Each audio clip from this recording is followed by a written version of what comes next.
With a legal update and more, this is Pro Wrestling Central. My name is John, and you're watching the Wrestling Report.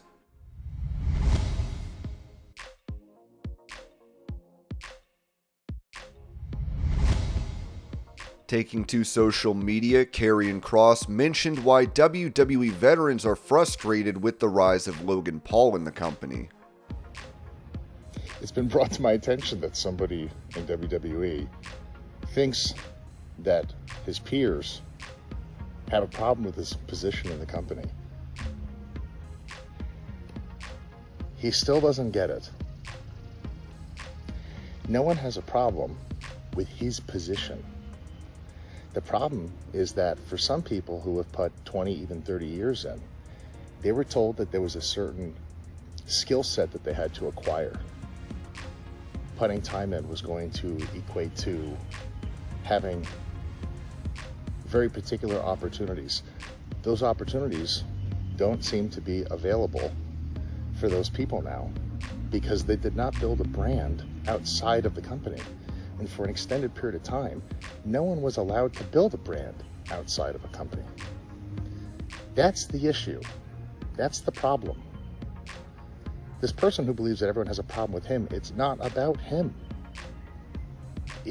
Anyone could be him, and people would have a problem with that. If people were told when they went to professional wrestling schools that they had to build a brand outside of the company in order to position them better, to have the opportunities that they could knock out of the park, that's exactly what they would have done.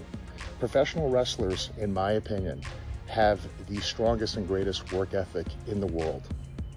And if someone would have told them that this is what they had to do, that's what they would have done. Now for some of those people, it's too late. So I asked that person, what are we supposed to do? What are we supposed to do?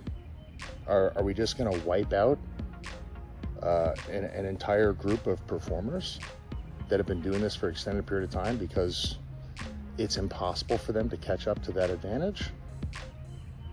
Me personally, I'm actually learning from that person. I see how the business is responding to that person. I don't dislike that person. I think that person's great, which I've been on record to say.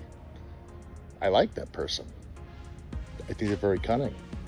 I think that they do the things that I wish Sami Zayn would do, and then he'd be world champion. I just don't think he still gets it. And I'm actually shocked that he's rattled in the way that he is about this. Because he doesn't have to be. But here we are. I think you guys get it though.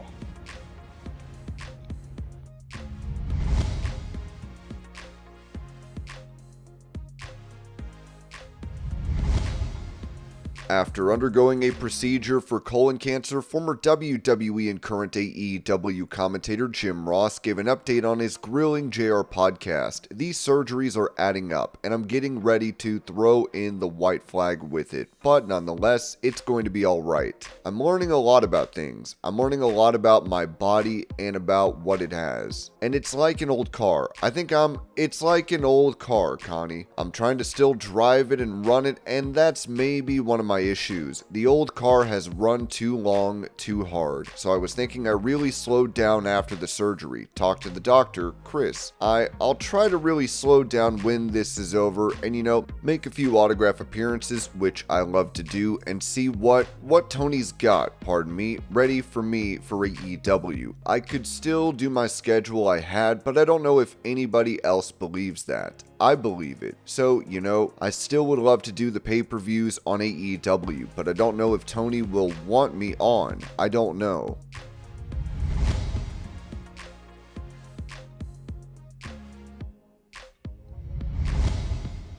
After losing the NXT Women's title this week, Stephanie VAQUER was reported by Corey Hayes to be in line for a call-up to Raw. As PW Insider added, Stephanie VAQUER is expected to join the WWE Raw roster next month.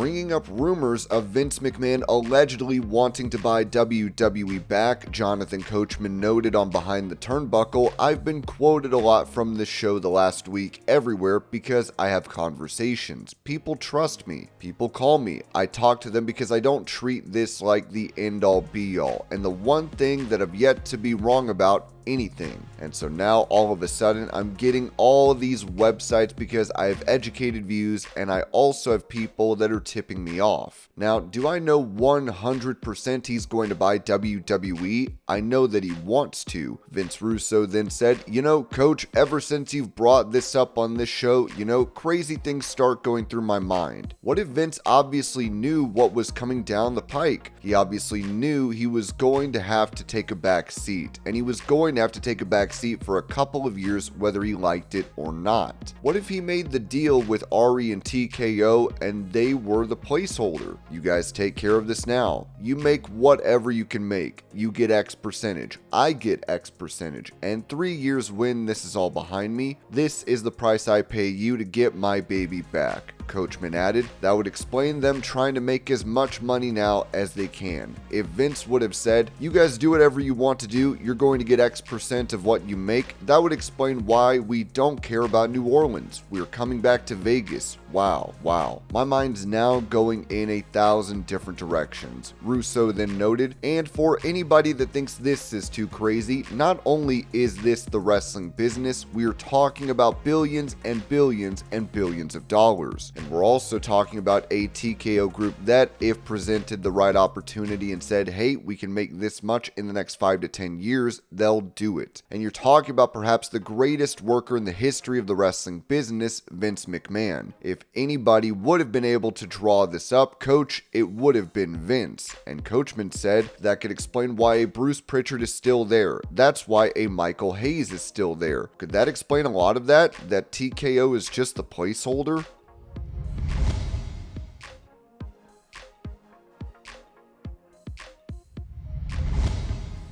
Recalling a recent appearance for Border Pro Wrestling where he was managed by former WWE star Kelly Kelly, TNA star Nick Nemeth told Hollywood Heels with What Culture Wrestling, "As I was out there and I had a couple hours with her during the day. She's an old friend. I met her, we met a long time ago. We've been buddies for freaking 15 years, and she looks great, by the way. She still gets it. Like, she had so much fun, and it was fun to watch her. We were embracing, being in Canada and embracing the USA, and it was fun to watch her react in the fans because she's usually forever drooled over and applauded because she's Barbie Blank and Kelly Kelly. So it was nice to see her jaw-jacking, letting everybody know that she can still go and she can back her stuff up." So as the entire day went on, I said, you wouldn't mind coming to do TNA a little bit here every once in a while. You could be in our corner. You could help make matches. You could take Santino's spot because I don't care. I don't think he should be in it. So how about this? How about this scenario? How about this one?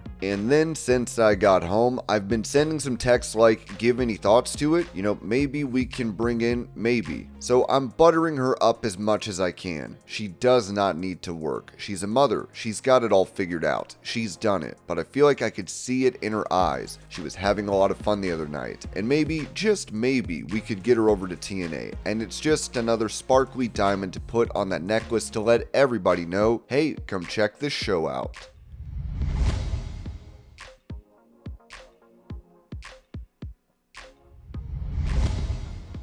Providing an update on the sex trafficking lawsuit against Vince McMahon and WWE, Ringside News wrote that the pressure on Vince McMahon just cranked up another level because John Laurinaitis is officially flipped. Following his removal as a defendant in Janelle Grant's sex trafficking lawsuit, Laurinaitis has reached an agreement with Grant's legal team to cooperate and provide information against McMahon and WWE. In return, he was dropped from the lawsuit entirely, an arrangement that now puts McMahon McMahon directly in the legal spotlight. Dave Meltzer broke down the implications during Wrestling Observer Radio on May 29th, analyzing the strategy behind the deal and what it reveals about where Laurinaitis and his lawyers think the case is headed. He made a deal with his attorneys and the attorneys for Janelle Grant, that they would take him out of the lawsuit, and in exchange, he would help them and provide information on Vince McMahon to help them with their case against Vince McMahon in WWE. Meltzer noted that the move likely wouldn't have happened unless Laurinaitis' legal team believed Grant's lawsuit would move forward and not be sent to arbitration. The fact that he's doing this tells me that his lawyers had to believe that this case is going forward, because there's no reason to do it unless the case is going forward. But Meltzer also pointed out Laurinaitis' shaky credibility heading into any future legal proceedings. He's already flipped twice. Early on, when the lawsuit was filed, his lawyer said he was a victim too. Then he flipped to say nothing happened and backed Vince McMahon's story. He's going to have no credibility under oath. As for why Laurinaitis is suddenly turning on his former boss, Meltzer didn't mince words. Why would he turn on Vince? I don't think he's someone who suddenly grew a conscience. I do not believe for 1 second that John Laurinaitis is that person who just wants to do the right thing. Then came the most damning revelation from Meltzer. One of the NDAs Vince McMahon paid over $1 million for was to cover Laurinaitis' actions, not his own. One of the NDAs that Vince signed and paid over $1 million for was for John Laurinaitis, not Vince. Vince didn't pay to cover himself that time. He paid to keep quiet what Laurinaitis did. Meltzer mentioned how serious this looks from a corporate standpoint, especially since Laurinaitis was brought back into power afterward. From a corporate standpoint, that's a real red flag. He was put back in charge years later after this happened, but again, that's how they operated in those days. And as for what this all means for Vince McMahon, it can't make things better for Vince McMahon. They, Grant's legal team, evidently think it makes things worse, and the timing before the judge's ruling says a lot about what Laurinaitis' team expects to happen. Laurinaitis may be done fighting this case in court, but make no mistake, he just lit the fuse from the outside. If he really delivers the dirt Grant's legal team is hoping for, Vince McMahon's legal nightmare could be just getting started. And with credibility already in question and $1 million NDAs in play, this thing's nowhere near over.